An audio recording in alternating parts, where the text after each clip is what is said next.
Hello guys, Deepavali വിശേഷമായിട്ട് വന്നിട്ടുള്ളത്. ദീപാവലിയൊക്കെ കഴിഞ്ഞ് കുറേ ദിവസമായി, പക്ഷേ ഇവിടെ തുളസി പൂജയും കഴിഞ്ഞിട്ടുണ്ട്. രണ്ടും കൂടെ ചേർന്ന് ഞാൻ വീഡിയോ എടുത്തിട്ടുണ്ട്. ദീപാവലി ദിവസം എന്താ ഇതുപോലെ വീടിന് മുമ്പിലൊക്കെ ഞാൻ വിളക്കൊക്കെ വെച്ച് മുമ്പിൽ ഇതുപോലെ കോലമൊക്കെ ഇട്ട് വീടൊക്കെ ഒന്ന് കളറാക്കി ദീപാവലി ആഘോഷം അങ്ങനെ പോവും. ഇവിടെ 3 ദിവസമൊക്കെയാണ് ദീപാവലി ചെയ്യുന്നത്. കർണാടകയിൽ ഒട്ടുമിക്ക എല്ലാ സ്ഥലത്തും 3 ദിവസമാണ് ചെയ്തത്. ആദ്യത്തെ ദിവസം നരക ചതുർത്ഥി, രണ്ടാമത്തെ ദിവസം ലക്ഷ്മി പൂജയും, മൂന്നാമത്തെ ദിവസം ബലിപ്പാടിയാണ് ആഘോഷിക്കുന്നത്. 3 ദിവസം ഇവിടുത്തെ ആൾക്കാരെല്ലാം ആഘോഷിക്കും കേട്ടോ. ഇത് കാർത്തിക മാസമാണ് ഇപ്പോൾ നടക്കുന്നത് ഇവിടെ. അപ്പോൾ എല്ലാ ദിവസവും ഇവർ വീടിന് മുമ്പിൽ വിളക്ക് കത്തിക്കും. പിന്നെ ഇടയ്ക്കിടയ്ക്ക് ഇതേപോലെ പടക്ക സൗണ്ടൊക്കെ കേൾക്കാം.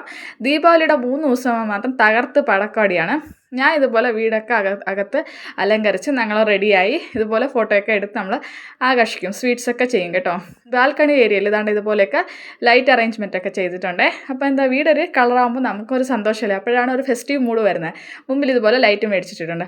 അടുത്തതായിട്ട് ഞാൻ തുളസി പൂജ ചെയ്ത് എങ്ങനെയെന്ന് കാണിക്കും. നമുക്ക് തുളസിത്തറ ഉണ്ടെങ്കിൽ അതിൽ ചെയ്യാം. ഇപ്പോൾ ഇവിടെയൊക്കെ സിറ്റി ലൈഫ് ആയതുകൊണ്ട് എല്ലാവരും പോട്ടിലും അതിലൊക്കെയാണ് തുളസിത്തറ അല്ലെങ്കിൽ റെഡിമെയ്ഡ് ആയിട്ട് മേടിച്ച് വയ്ക്കും.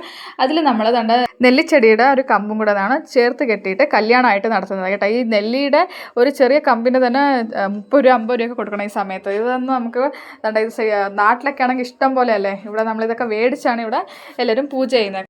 ഇതുപോലെയൊക്കെ പൂജ ചെയ്യുമ്പോൾ നമുക്കും എന്താ വീട്ടിനൊരു പോസിറ്റീവ് എനർജി, നമുക്കും ഒരു നല്ല ഹാപ്പിനെസ്സാണ്. മുമ്പൊക്കെ ഞാനിതൊക്കെ ഒഴിഞ്ഞുമാറി നിൽക്കുമായിരുന്നു. ഇപ്പോൾ ഒരു സ്ഥലത്ത് നമ്മൾ താമസിക്കുമ്പം അവിടുത്തെയും പൂജയും കാര്യങ്ങളൊക്കെ പഠിച്ച് നമ്മളും അവരുടെ നിന്ന് ചെയ്യുമ്പോഴല്ലേ അവിടുത്തെ ആളായി മാറത്തുള്ളൂ. അതുകൊണ്ട് നാട്ടിലെ രീതികളും ഞാൻ ചെയ്യാറുണ്ട്. അതിൻ്റെ നാട്ടിലെ ഓണമൊക്കെ ഞാൻ ചെയ്യുമ്പോൾ ഇവിടെ എല്ലാവരെയും വിളിച്ച് ഊണൊക്കെ കൊടുക്കാറുണ്ട്. അതും ഒരു സന്തോഷം തന്നെ. അവരെ ആചാരങ്ങളും നമ്മൾ ചെയ്യുമ്പോഴത്തേക്ക് നമ്മളും അവിടുത്തെ ആളായി മാറും കേട്ടോ. അപ്പോൾ ഇതൊക്കെയാണ് തുളസി പൂജയുടെ വിശേഷം. അങ്ങനെ ഞങ്ങൾ ദീപാവലിക്ക് വന്ന പടക്കമൊക്കെ ബാക്കി വന്നത് ഇപ്പോൾ അടിച്ചു തീർക്കുകയാണ്. ഇവിടെ എല്ലാവരും അങ്ങനെ തന്നെ ദീപാവലിക്ക് മേടിക്കുന്ന പടക്കമെല്ലാം ഇപ്പോൾ അടിച്ചു തീർക്കലാണ് എല്ലാവരുടെ പരിപാടിയും. അപ്പോൾ വീഡിയോ ഇഷ്ടപ്പെട്ടാൽ ലൈക്ക് ആൻഡ് സബ്സ്ക്രൈബ് ചെയ്ത് സപ്പോർട്ട് ചെയ്യണേ. ബൈ.